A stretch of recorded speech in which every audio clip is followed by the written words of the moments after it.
Ça me choquera toujours l'implication des fans dans la vie privée des idoles.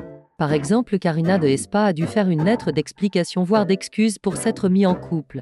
Juste pour cette raison. J'ai l'impression que la K-pop n'évoluera jamais sur ce point.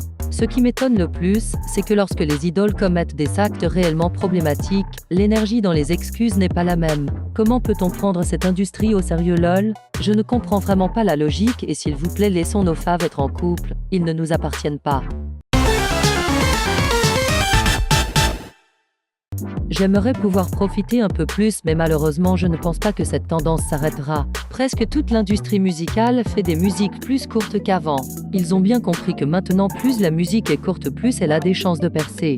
C'est dommage et une chose à dire, New Jeans prochain comeback obligé toutes les chansons durent minimum 3 minutes 30 sinon bagarre. Il y a des groupes qui vendent beaucoup d'albums mais quand on regarde leur stream c'est nada. Les agences ont capté que les K-pop stans étaient des pigeons donc ils vont continuer de faire plus de 50 PC différentes pour un album et 10 versions d'un même album. Au moins si des fandoms achètent autant ils devraient faire la même chose dans les streams, mais non ce n'est pas le cas.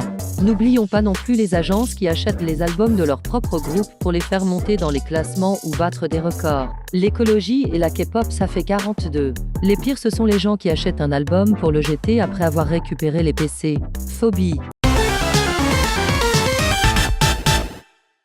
Les K-pop stans harcèlent des groupes ou une idole par rapport à leur comportement ou leur talent sans pitié, mais dès qu'il s'agit de leur fave, ce n'est plus le même discours. Des grands, ce sont des humains, ils font des erreurs comme tout le monde, mais il y a 2 semaines, ça a insulté une autre idole pour la même soi-disant erreur. Arrêtez votre double standard. Ils sont tellement pas objectifs lorsqu'il s'agit de leur fave, au bout d'un moment, il ne faut pas les surprotéger quand ils sont en tort, ils sont en tort point barre. Surtout quand il s'agit des idoles qui ont commis des actes problématiques ou racistes, ils ont internet, on est en 2024 et la Corée du Sud n'est pas coupée du monde donc arrêtons les excuses bidons pour défendre l'indéfendable. BTS.